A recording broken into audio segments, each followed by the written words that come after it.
Hook for over 2,000 years, one bread has unified a scattered people across continents, carried the scent of malab and anise through diaspora kitchens from Beirut to Boston, and been called, by those who know it, the most emotionally powerful bake in the entire Armenian culinary tradition. That bread is choreg. And most people outside the Armenian community have never even heard its name, which means they have been missing one of the most extraordinary enriched breads ever created. Tease in the next 10 minutes, you are going to discover the ancient origins of choreg, why it is eaten specifically at Easter, what makes its flavor profile completely unlike any other holiday bread in the world, and the exact technique that separates a truly transcendent choreg from one that is merely good. There is also one ingredient in this bread that most Western bakers have never worked with, and when you hear what it does, you will understand why Armenian grandmothers guard their recipes like secrets worth protecting. Background: to understand choreg, you first have to understand the people who created it. Armenia is one of the oldest continuously inhabited civilizations on Earth. Settled in the South Caucasus region, it became the first nation in history to adopt Christianity as its official state religion, in the year 301 AD. That connection to Christianity is not a footnote, it is the foundation upon which choreg was built. This bread belongs to the Easter table. It is a celebration bread, a resurrection bread, baked to mark the end of Lent and the arrival of the most sacred day in the Armenian apostolic calendar. The word choreg itself has roots that stretch back through centuries of oral tradition. Recipes were not written down for most of that history. They were passed hand to hand, mother to daughter, grandmother to grandchild, in kitchens that spanned the ancient Armenian highlands. When the Armenian genocide of 1915 forced the mass displacement of the Armenian population, those recipes traveled with the survivors into Syria, Lebanon, France, the United States, and beyond. Choreg became more than bread. It became memory. It became identity. And it became one of the most powerful culinary links to a homeland many would never see again. Today, Armenian communities around the world still bake choreg at Easter. The recipe varies slightly by region and family, but its essential character remains the same: a slightly sweet, golden, beautifully braided enriched dough, perfumed with spices that you simply do not find in Western baking traditions. Main content: so what exactly goes into choreg? The base ingredients are familiar enough.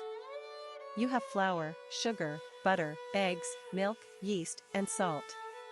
But the flavor of choreg does not come from those standard components. It comes from two spices that define the bread completely. The first is malab, and the second is anise or mastic, depending on the family tradition. Malab is the ingredient that stops most Western bakers in their tracks the first time they encounter it. It is made from the dried seeds of the wild cherry tree, specifically the St. Lucie cherry, and it carries a flavor that sits somewhere between almond, cherry, and rose, slightly bitter at the edges, warm and aromatic at its core. Ground into a fine powder and added to the dough, malab gives choreg its signature depth. There is genuinely nothing else like it in European or American baking. It is a flavor that once you taste it, you recognize immediately in every choreg you encounter afterward. The ratio matters enormously. Most traditional recipes call for approximately 1 to 2 teaspoons of ground malab per batch of dough that yields around 20 to 24 pieces. Too little and you lose the character of the bread. Too much and the bitterness takes over, overwhelming the delicate sweetness that makes choreg so appealing. The dough itself is what bakers classify as an enriched dough, meaning it contains fat, sugar, and eggs beyond the basic flour-water-yeast formula. The butter content is generous. Traditional recipes often call for half a cup to a full cup of melted butter for a standard batch. The eggs, typically 3 to 4 whole eggs, contribute both richness and that signature golden color in the crumb. The milk adds tenderness. Together, these components create a dough that is soft, pliable, and fragrant before it even goes into the oven. But here's what nobody talks about when they describe choreg. The braiding is not decorative. It is structural and symbolic. The classic 3-strand braid that adorns most choreg directly references the Holy Trinity, Father, Son, and Holy Spirit. In some regions, specific knot shapes were formed to represent different spiritual ideas. The shaping of choreg was a devotional act as much as a culinary one. Bakers were not just making bread. They were expressing faith with their hands. After the braiding comes the proof. Choreg dough is typically given 2 full rises. The first rise develops flavor. The second rise, after shaping, gives the pieces their final volume and that characteristic soft, pillowy texture that makes choreg so irresistible when warm. Underproofing is one of the most common mistakes home bakers make with this bread. Because the dough is so enriched with butter and eggs, it moves more slowly than a lean dough. Patience is not optional, it is required. Before baking, each piece is brushed generously with an egg wash. This is what gives finished choreg its deep, burnished mahogany surface. Some bakers add a second egg wash halfway through baking for an even more dramatic glaze. The baking temperature sits around 350 degrees Fahrenheit, low enough to allow the interior to cook through before the exterior overdarkens, and the typical bake time runs between 20 and 25 minutes depending on size. The result, when done correctly, is extraordinary. The crust is slightly crisp, deeply golden, almost lacquered in appearance.